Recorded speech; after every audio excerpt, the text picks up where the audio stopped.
بحرین نے اسرائیل سے تعلقات کی بحالی کے امریکی دباؤ کو مسترد کر دیا۔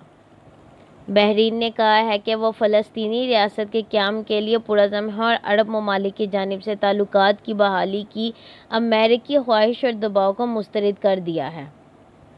خبر رساں ادارے بلکہ ایجنسی AFP کے مطابق متحدہ عرب اور اسرائیل کے درمیان تاریخی معاہدے کے بعد امریکی secretary of state mic Pompeo اپنے مشرق وسطیٰ کے دورے کے سلسلے میں بحرین کے دارالحکومت منامہ میں موجود ہیں، جس کا مقصد صہیونی ریاست کے عرب ممالک کے ساتھ تعلقات بہتر بنانا ہے۔ البتہ بحرین کے بادشاہ حماد بن عیسیٰ الخلیفہ نے مائک پومپیو کو کہا کہ ان کا ملک عرب امن قیام کے لیے پرعزم ہے،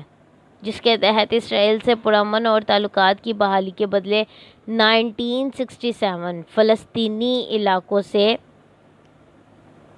اسرائیل کا مکمل انخلا چاہتا ہے۔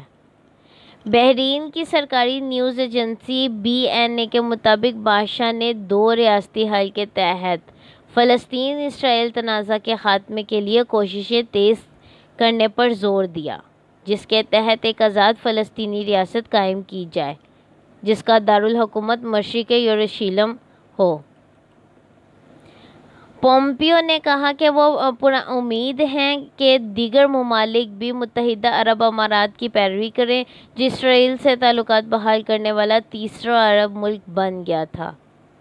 بحرین کے اسرائیل سے 1990 کی دہائی سے تعلقات ہیں اور وہ پہلا خلیجی ملک تھا جس نے متحدہ عرب امارات کے اقدام کا خیر مقدم کیا تھا،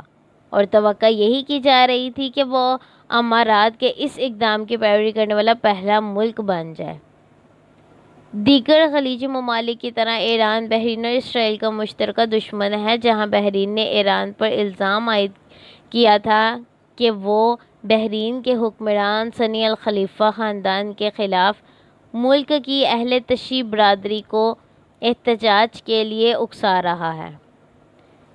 تاہم متحدہ عرب امارات کی جانب سے اسرائیل کو تسلیم کرنے اور تعلقات کی بحالی کے اقدام کو عرب ممالک نے زیادہ پسند نہ کیا اور اکثر ممالک نے اسے تنقید کا نشانہ بنایا۔ بحرین کے سعودی عرب سے قریبی تعلقات ہیں اور اس کی آشیرواد کے بغیر بحرین کی جانب سے اسرائیل کو تسلیم کرنے یا تعلقات کی بحالی کا کوئی امکان نہیں۔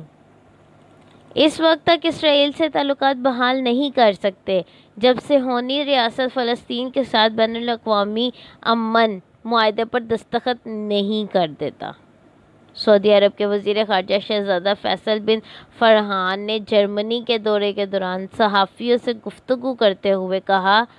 تھا کہ اسرائیل سے تعلقات کی بحالی کے لیے فلسطین کے ساتھ بین الاقوامی معاہدہ شرط ہے، کیونکہ فلسطینیوں کو امن میسر آنا چاہیے۔